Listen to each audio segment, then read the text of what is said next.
Hello and welcome to Katie's and Ryan's Adventures. Are you looking at cruising on board a Cunard ship?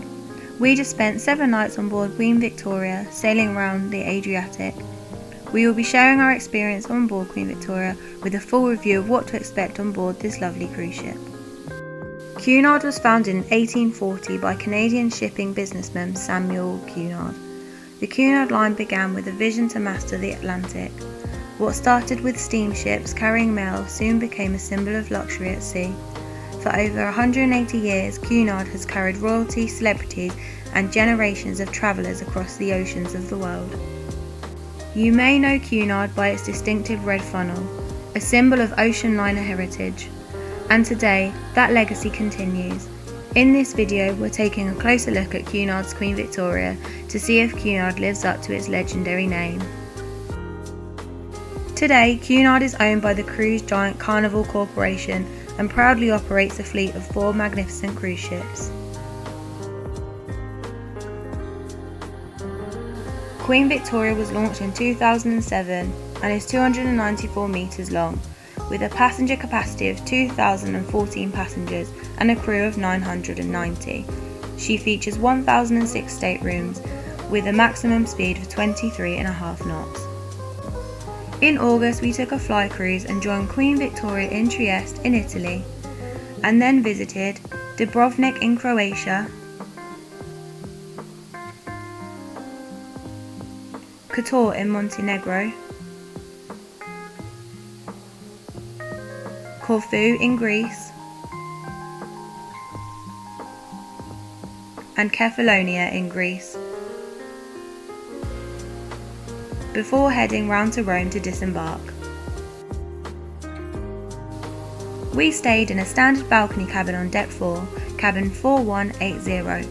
It's located near the aft stairwell and lifts, with the promenade deck and Britannia restaurant just below. The cabin itself was well furnished and beautifully decorated. We've stayed in balcony cabins before and always enjoyed the extra space, but this one was one that stood out to us. We specifically chose it because it was one of only 2 standard balcony cabins with an extra large balcony. If you enjoy having more room to relax than outside, this cabin is a great pick. The cabin had great storage, including drawers either side of the bed. Your cabin steward will clean your cabin twice daily, including a turn-down service. Queen Victoria offers a range of dining options, each tailored to different stateroom grades and tastes.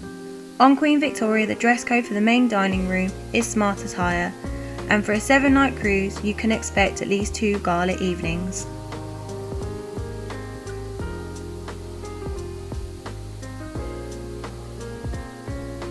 If you're looking for a more relaxed dining experience, you can eat at the Lido restaurant or in the Golden Lion pub, where smart casual clothing is an option.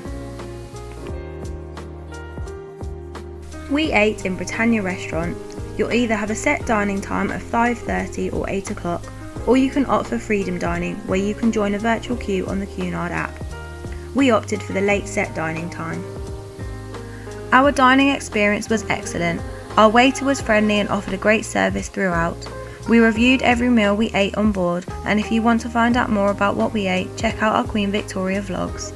If you're staying in a Britannia Club stateroom, you'll dine in a more intimate Britannia Club restaurant, a quieter setting with open seating and slightly elevated menu.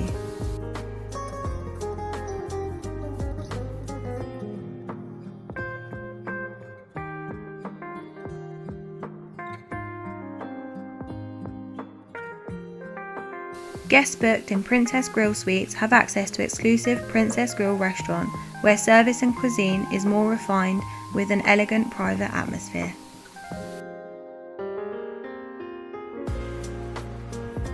At the top tier is the Queen's Grill restaurant, reserved for those in the Queen's Grill Suites.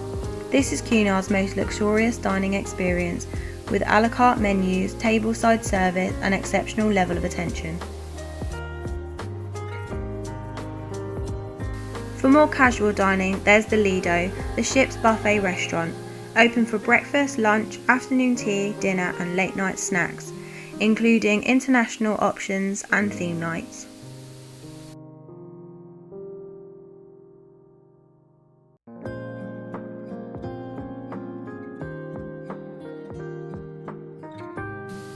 The Golden Lion pub offers classic British comfort food in a relaxed setting.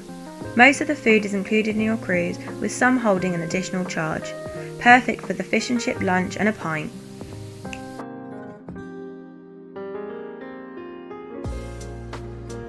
For something a little more special, there's specialty dining at the veranda, where you'll find premium steakhouse selections and fine seafood, available at an additional charge for lunch and for dinner.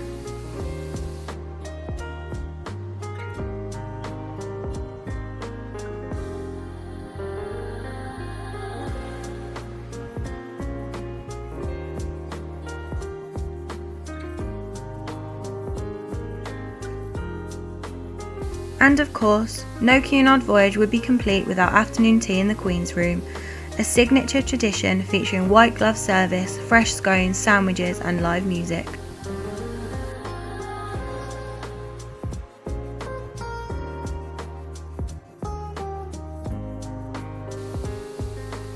Entertainment on board Queen Victoria was amazing. From inspiring talks by renowned guest speakers to dazzling nightly shows in the Royal Court Theatre, there was always something to look forward to on board Queen Victoria. Ballroom dancing in the Queen's Room added a touch of elegance, while live music filled the ship throughout the day, with saxophonists, guitarists and pianists performing mellow sets in the atrium, by the Lido pool and again in the Queen's Room, perfect for a pre-dinner drink. One of our favourites was the talented Irish duo performing traditional folk music, a fun and lively addition that we really enjoyed watching in the Winter Garden. Overall, we really enjoyed the entertainment on board Queen Victoria. There was something for everyone. Up on the top deck on deck 9, you'll find 2 heated swimming pools. The pavilion pool, located next to the Winter Gardens, has 2 hot tubs, perfect for a dip even in cooler climates. An alternative pool, the Lido pool, is located at the aft of the ship. It's a good size with 2 hot tubs right beside it. On either side you'll find the Lido grill and bar, perfect if you fancy a drink in the hot tub or relax an alfresco lunch. On deck 10 you'll find some great areas to play quoits and shuffleboard. There's a tennis court positioned at the front too, and even a giant chessboard.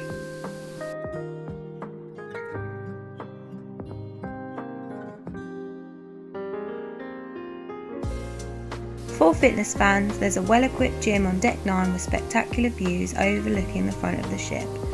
Right next door is the Marine Wellness and Beauty Spa, offering a wide range of treatments from massages to facials, along with a beautiful thermal suite that's perfect for unwinding after a workout or a day ashore.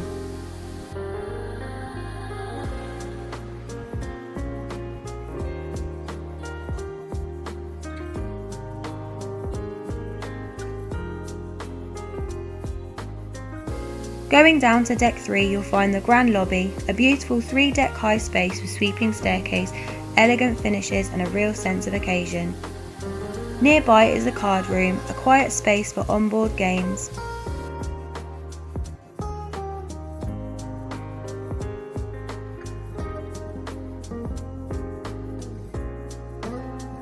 You'll also find the ship's library, one of the largest at sea, with 2 levels of richwood shelving and a great selection of books.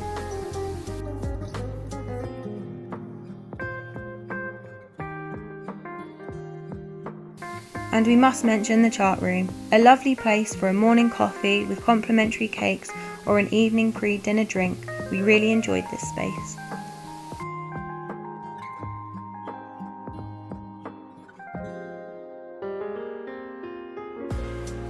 There's a small selection of shops on board just off the Grand Lobby, including designer brands, jewellery, fragrances and a Cunard gift shop. It's a nice spot to browse, especially on sea days. Continue forward and you'll reach the Royal Court Theatre, a stunning venue spread across decks 2 and 3, complete with private theatre boxes and nightly performances, ranging from musicals and guest entertainers to classical concerts and talks.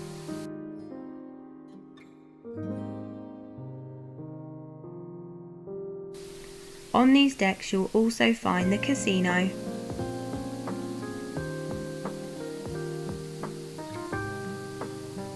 the Golden Lion pub,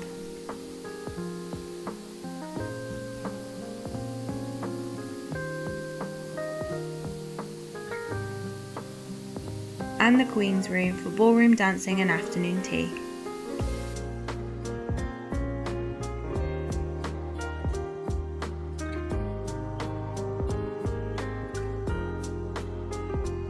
A couple of other venues we enjoyed were the Commodore Club and the Winter Garden, both perfect spots for a pre-dinner drink with a relaxed atmosphere and occasional live music to set the mood.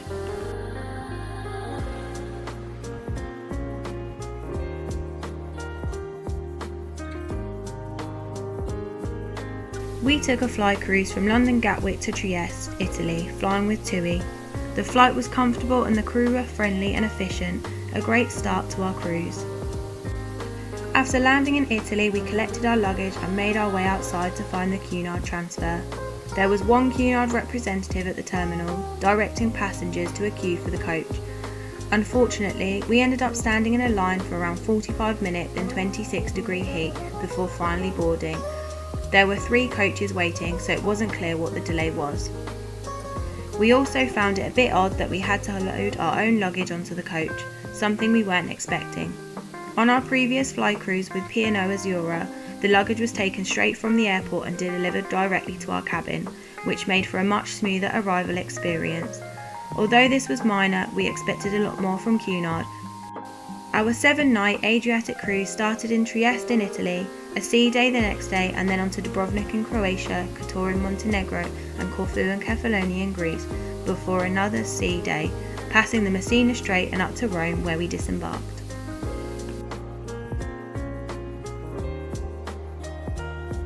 Trieste is a charming port city in northeastern Italy with a mix of Austrian and Italian influences and beautiful sea views. We spent a little time wandering the streets after embarkation and really enjoyed the relaxed atmosphere and historic architecture. Dubrovnik was an amazing place to visit, surrounded by impressive stone walls and set against the Adriatic. It's one of the most scenic ports we visited. We spent time walking through the old town's narrow cobbled streets, explored historic buildings and soaked up the views of the sea. It was busy, but the atmosphere was vibrant and there was plenty of quiet corners to enjoy a drink or take in the views. We'd definitely go back.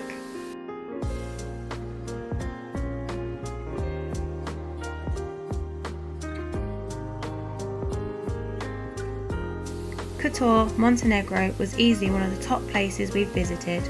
It was stunning.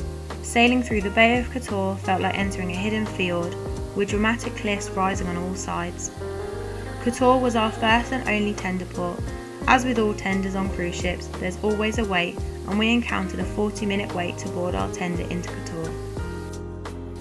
The cable car offers amazing views over the bay and surrounding mountains.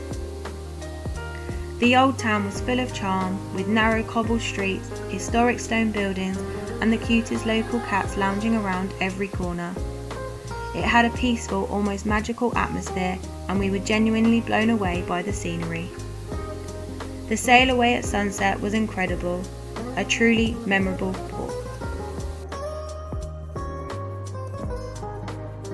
The next day we arrived in Corfu, the first time we've ever visited Greece. It was an extremely hot day and with very little wind. We roamed around the streets and bought some local gifts. It was pleasant but felt a little run down in areas. The old and new fortresses looked impressive. We felt a little let down and thought maybe we should have taken a shore excursion through Cunard to explore more of this beautiful island. In our opinion, this was our least favourite port for those particular reasons. Our final port of call was Kefalonia, Greece. We docked in Argostoli. We took a leisurely walk along the seafront and soon came across a turtle viewpoint, where we spent some time admiring these amazing sea creatures. The town was clean and welcoming and the locals were incredibly friendly. After browsing the shops, we visited the famous sinkholes of Argostoli, and on the way back we couldn't resist a refreshing dip in the Ionian Sea. It was a perfect final port, peaceful, scenic, and the ideal way to spend the end of our cruise.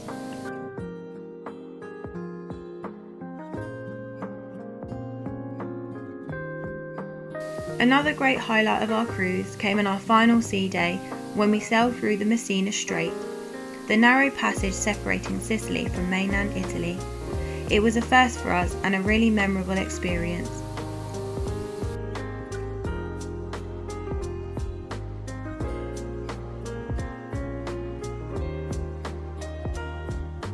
A couple of hours later we passed by Stromboli, one of Italy's most active volcanoes. This small volcanic island rises dramatically out of the sea, and we were lucky enough to spot a little plume of smoke coming from the crater.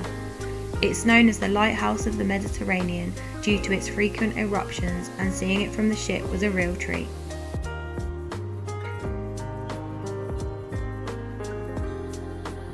We disembarked in the port close to Rome. The disembarkation process was really easy.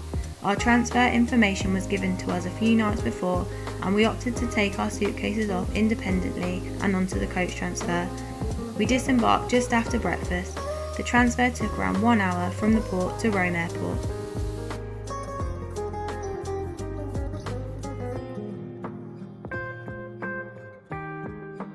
We arrived at Rome Airport to find a long line at check-in and only a couple of desks open.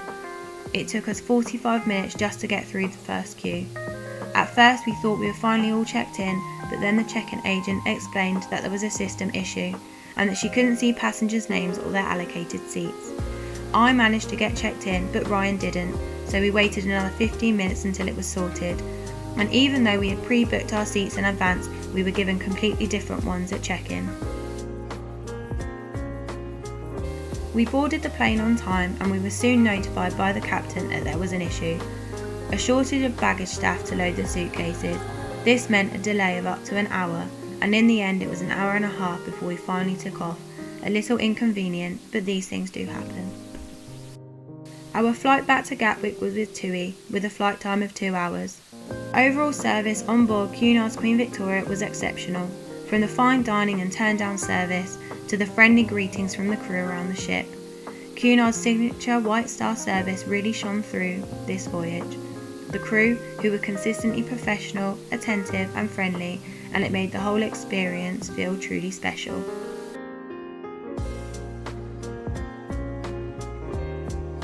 This was our second time on board Queen Victoria, and once again she didn't disappoint. The ship strikes a perfect balance between classic elegance and comfort, with plenty of space to relax, explore and enjoy the journey. From the exceptional service and quality dining to the beautiful ports of call, it truly delivered a memorable experience. While some extras like the spa and specialty dining do come at additional cost, there are still plenty of included options to enjoy throughout the cruise. We really want to emphasise just how outstanding the service was. Cunard's attention to detail and professionalism made this one of our favourite cruises to date. If you're ever after a refined, relaxing cruise with a touch of traditional luxury, Queen Victoria is definitely worth considering. That's our honest take after spending 7 nights on board Cunard's Queen Victoria. If you're after a touch of traditional luxury, elegant surroundings and exceptional service, Queen Victoria really delivers. If you cruise with Cunard or you're thinking about sailing on Queen Victoria, let us know in the comments. We'd love to hear your thoughts. We hope you enjoyed this review of our cruise, and if you did, please consider giving this video a thumbs up and clicking on that subscribe button. As always, thanks for watching and see you next time.